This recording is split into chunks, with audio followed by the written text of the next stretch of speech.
Na verdade, daqui a pouco, porque com a sessão da primeira turma do Supremo Tribunal Federal começa às 9 horas e a TV da Transparência vai transmitir, como transmitiu as sessões da semana anterior, na primeira semana de julgamento desse processo, em que o ex-presidente e seus ex-auxiliares no governo passado são acusados de tentarem dar um golpe de Estado para permanecerem no governo a partir de janeiro de 2023, quando começava, como de fato começou, o governo do presidente Lula.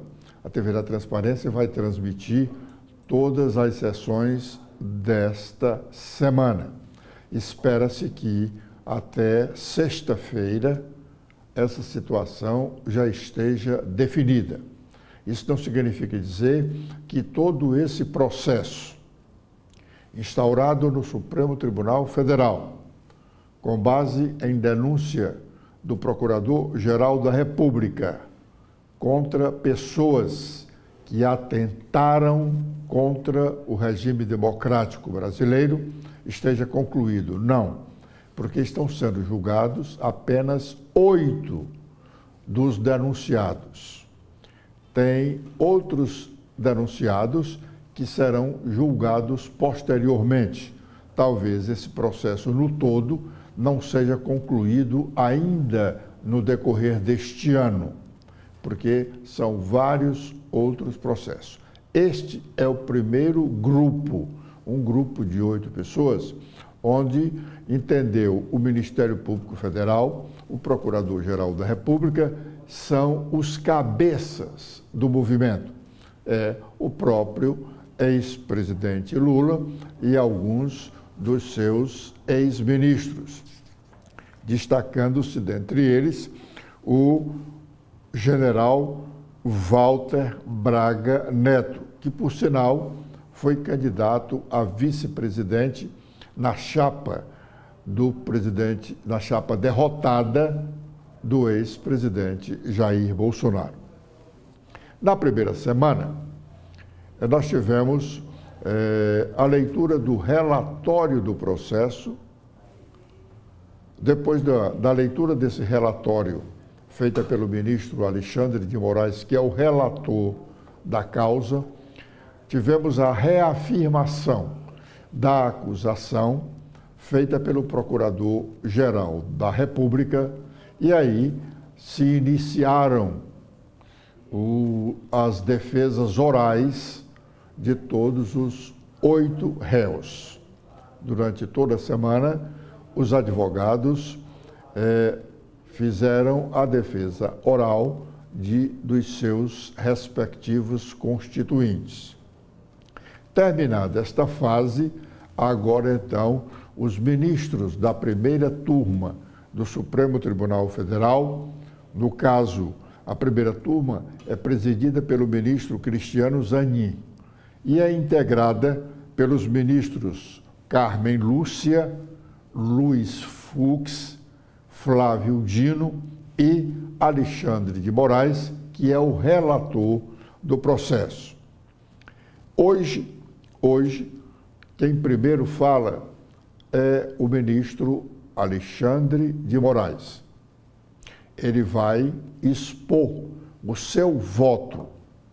Ele vai dizer o que apurou de todo o inquérito que tramitou ao longo desses últimos dias, vai dizer do que a defesa reclamou, contestou e vai então expor o seu entendimento sobre cada um dos acusados.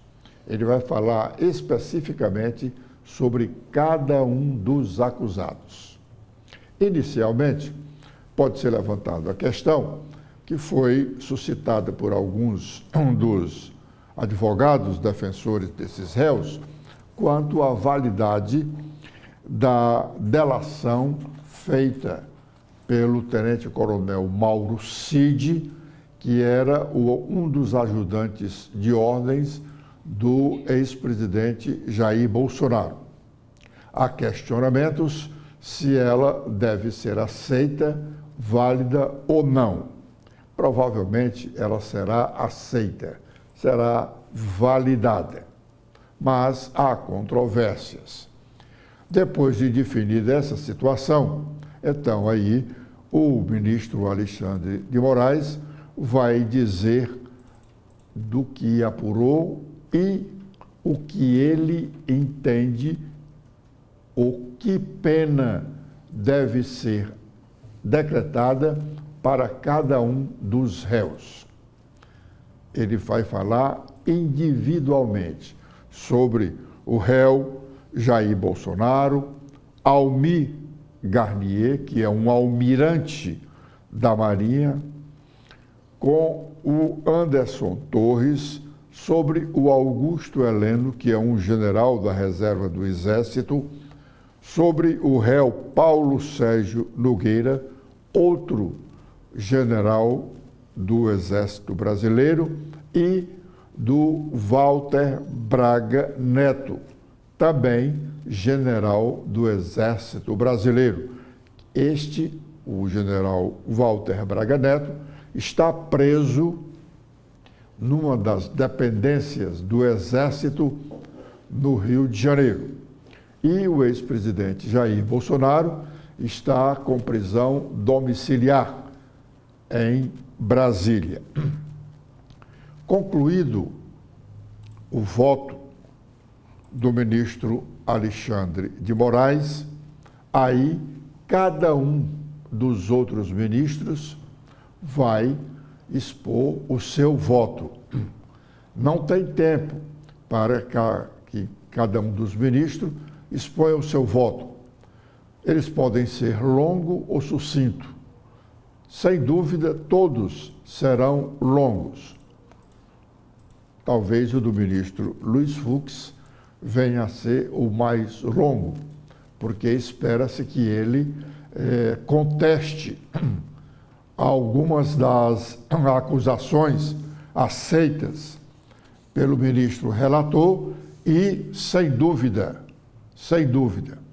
questionará o tamanho da pena que for instituída pelo ministro Alexandre de Moraes.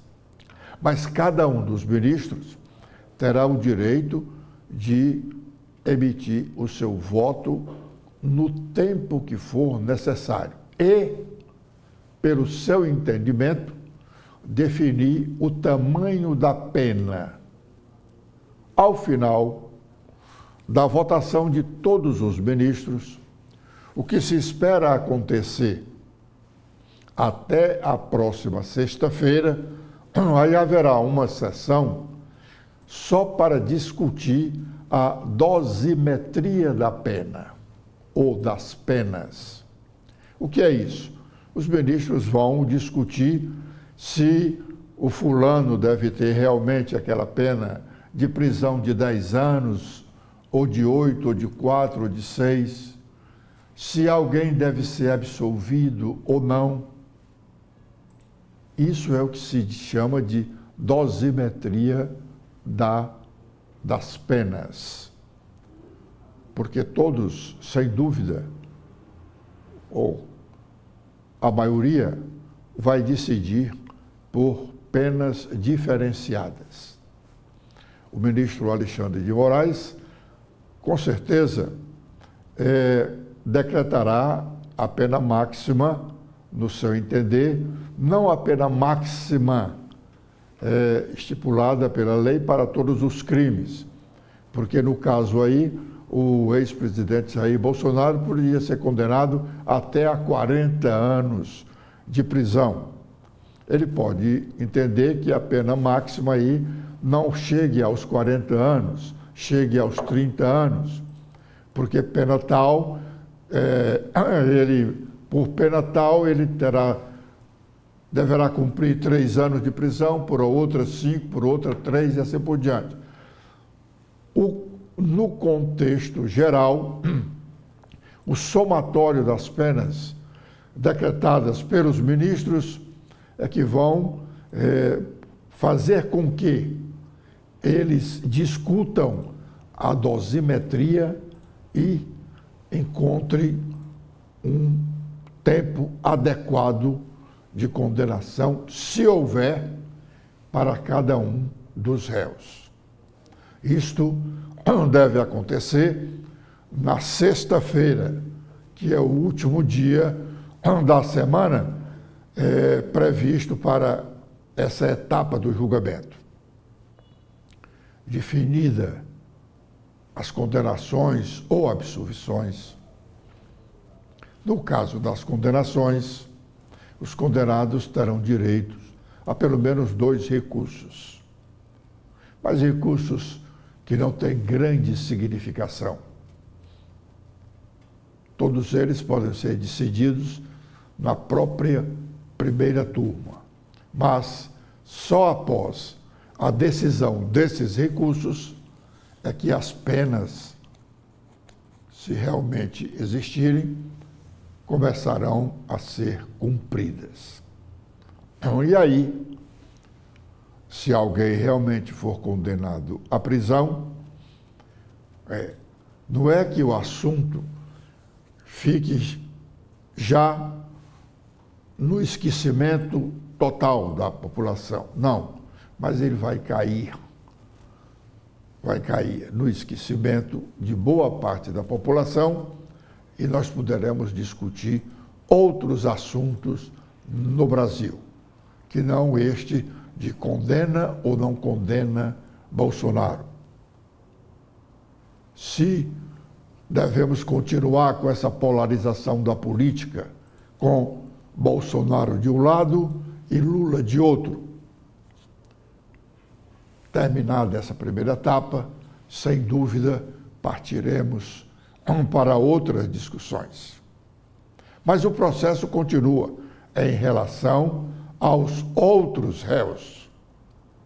E, como eu disse inicialmente, provavelmente esses outros réus não serão todos julgados até o final do ano, porque o interesse demonstrado pelo próprio Supremo Tribunal Federal foi de dar uma resposta à sociedade logo, no caso dos réus considerados mais importantes, porque os pensadores, os idealizadores, os executores da ideia, da medida de decretação de uma nova ditadura no Brasil. Portanto, essa sessão de hoje é uma das mais importantes, porque o relator do processo, que há de tomar quase todo o tempo das duas sessões de hoje, a sessão da manhã e a sessão da tarde. A sessão da manhã começa às 9 e vai até às 12, pode ir um pouco mais. E a sessão da tarde começa às 14 horas e tem previsão de encerramento às 18 horas. Há quem admita que, na sessão de hoje, ainda possa votar um dos ministros, no caso, o ministro Flávio Dino. Assim, se aconteça de o ministro Alexandre de Moraes encerrar o seu voto antes das 18 horas de hoje. Repito, realmente é um julgamento muito importante, chama a atenção não apenas do Brasil, mas da imprensa mundial, dos grandes jornais do mundo, porque é um fato inédito. O Brasil é o primeiro país democrático democrático a julgar pessoas que intentem contra o sistema democrático. Nem o americano, nem os norte-americanos fizeram isso. Quando foi concluído o primeiro mandato do atual presidente, o Trump, ele estimulou uma invasão ao Capitólio, que é o Congresso Nacional Americano. Ele estimulou para que o Congresso americano não reconhecesse a vitória do presidente anterior, o John Biden. Pois ele fez essa confusão toda e, 4 anos depois, elegeu-se presidente da República e está aí presidindo uma das nações mais importantes do mundo, sem que o povo americano tivesse a coragem de chamá-lo às barras da justiça por ter investido contra o sistema democrático do país.